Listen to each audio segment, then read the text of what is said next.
नमस्कार व्यूअर्स, आपका स्वागत है रेडियो द्वारका में और हमारे कार्यक्रम हमारे प्रश्न अमोघ लीला प्रभु के संग में। अमोघ जी, आपका बहुत बहुत स्वागत है। अमोघ जी, सब लोग कहते हैं माया माया माया माया घूम रही है, सब माया में है।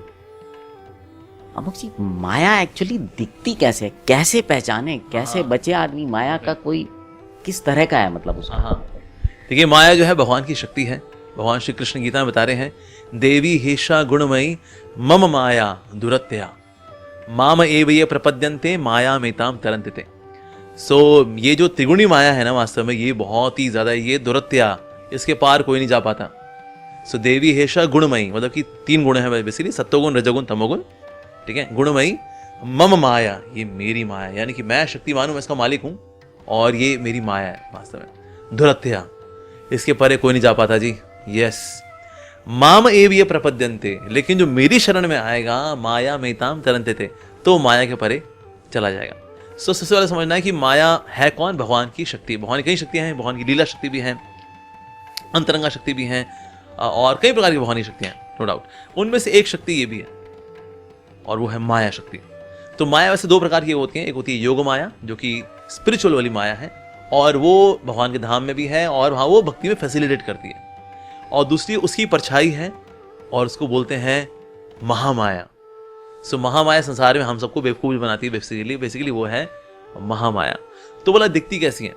तो उनका जो रूप है वो है दुर्गा देवी का रूप। इसलिए संसार को बोलते हैं दुर्ग, क्योंकि ये दुर्गा देवी का दुर्ग है, यानी कि भाई इस दुर्ग से बाहर नहीं निकल सकते आप, इतनी मोटी मोटी दीवारें ऐसी, कोई ना निकल पाया यहाँ से, इसलिए मम माया दुरत्या। तो बेसिकली ये जो दुर्ग है दुर्गा देवी का, ऐसे कोई निकल पाया। दुर्गा देवी खुद जो है वो वैष्णवी है, मतलब वो तो भगवान को पूरी तरह से समर्पित है। भगवान ने उनको एक सेवा दी हुई है। क्या सेवा दी है? 2 सेवाएं दी है उनको। एक तो सेवा ये दी हुई है कि ना संसारी लोगों को बोलना कि अरे भगवान की शरण मत जाओ, कुछ नहीं रखा, भगवान तो बोरिंग होते हैं, भक्ति सो बोरिंग। दुनिया में देखो, ये दुनिया बड़ी रंगीली, ये दुनिया बड़ी सजीली, वहां मस्ती वगैरह करो यार, तुम भक्तियों के चक्कर में पड़ रहे हो, सो बोरिंग। सुबह सुबह उठना पड़ेगा, ये प्यार लहसुन वगैरह छोड़ना पड़ेगा, संसार के भोग चले जाएंगे। जा सिमरन जा, जी ले अपनी जिंदगी, जा राहुल जा, जी ले अपनी जिंदगी। तो ये संसार वालों को ये जो भ्रम में रखती है, एक तो ये सेवा है माया देवी की। और अगर कोई भक्ति में आ गया है तो उसकी डिटर्मिनेशन की परीक्षा लेना। अरे अच्छा जी, बड़ी भक्तियां चल रही तुम्हारी, अब भी देखती हूँ तेरे को, हैं बड़ा होशियार बन रहा है तू। तो इसीलिए भक्तों की डिटर्मिनेशन को चेक करती है, संसारिक लोगों को मोहित रखती है। तो ये माया देवी को सेवा दी है भगवान श्री कृष्ण ने। तो माया देवी लेकिन दिखती कैसी है? वैसे उनका ओरिजिनल जो रूप है वो है दुर्गा देवी का, यहाँ पार्वती दूसरा से, लेकिन वो तो वैष्णवी है शुद्ध, उनमें कोई दोष नहीं है उनके अंदर। लेकिन जो सेवा मिली वो सेवा करती है। हमारे जीवन में माया किस रूप में आएगी, कैसी दिखेगी वो? वो किसी भी रूप में हो सकती है। वो चाहे तो एक ऑपोजिट जेंडर के रूप में हो सकती है, मान लो एक स्त्री के लिए बहुत ही हैंडसम गुड लुकिंग पुरुष और उसके और वो आकर्षित हो गई कि तो बड़ा हैंडसम है, बड़ा गुड लुकिंग है। या कोई स्त्री है, कोई पुरुष है, तो उसके लिए कोई स्त्री वो माया का रूप लेकर, मतलब माया का रिप्रेजेंटेटिव बनकर के आ सकती है। एक ऐसा व्यक्ति जो कि कुछ गलत काम करना है उसको और सोच रहा है मैं इसमें मेरा फायदा हो जाएगा, भले और को नुकसान होगा, चलो कर लेते हैं। तो ये भी माया जो है पैसे के रूप में आ सकती है। माया यश प्रसिद्धि के रूप में आ सकती है। लोग इकट्ठे होंगे, चेले चपाटे होंगे, सब जय जयकार करेंगे, मेरे से ऑटोग्राफ लेंगे, सेल्फी खिंचाएंगे मेरे साथ। यस, माया यश प्रसिद्धि के रूप में भी आ सकती है। इसलिए माया जो है कब किस तरह से किसको भ्रमित करेगी कुछ नहीं पता, और वो क्या रूप लेगी किसके आगे आकर के, वो पैसा का रूप लेगी या ऑपोजिट जेंडर का रूप लेगी, कोई इलेक्ट्रॉनिक गैजेट का रूप लेगी, कुछ नहीं पता, वो इंटरनेट का रूप लेगी। Maya Devi can come through even electronic gadget, वैसे भी आ सकती है, वो मोबाइल फोन के थ्रू आ सकती है, वो कुछ भी आ सकती है। इसलिए हम सोचे ऐसा रूप है जी उसका, बाकी वाले रूप नहीं है माया के। ना जी, ये पूरा जगत माया जगत कहलाता है। इसलिए पूरी दुनिया ये माया की बनी हुई है।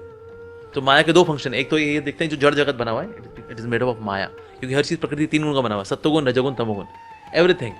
आप इस जगत चाहे कुर्सी है, टेबल है, व्यक्ति है, जंगल है, वट एवर इज देयर, ये प्रकृति 3 गुणों का बना हुआ है। और दूसरा माया मतलब कि भाव, आपका भाव जो है संसार को लेके कैसा है, मैं मैं कैसे मजा करूं किसी चीज से। तो इस तरह से माया ये दोहरे कार्य करती है। माया से लेकिन बचने का तरीका क्या है? माम एव ये प्रपद्यन्ते, या बोले तो नाम एव ये प्रपद्यन्ते, क्योंकि माम यानी भगवान श्री कृष्ण में और नाम, उनके नाम में कोई अंतर नहीं है, तो इसलिए नाम एव प्रपद्यन्ते माया में ताम तरन्ते, जो नाम ठीक से लेगा वो माया से तर जाएगा। मतलब जो माया देवी के दोनों टेस्ट पास कर लेगा वही भगवान के पास जाएगा। यस, बिल्कुल जी बिल्कुल।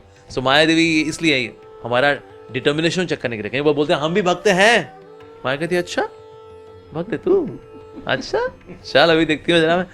तो गुलाब जामुन लेकर के आएगी, ये ले खा ले, इसका भोग नहीं लगा हुआ हालांकि, पर टेस्टी है।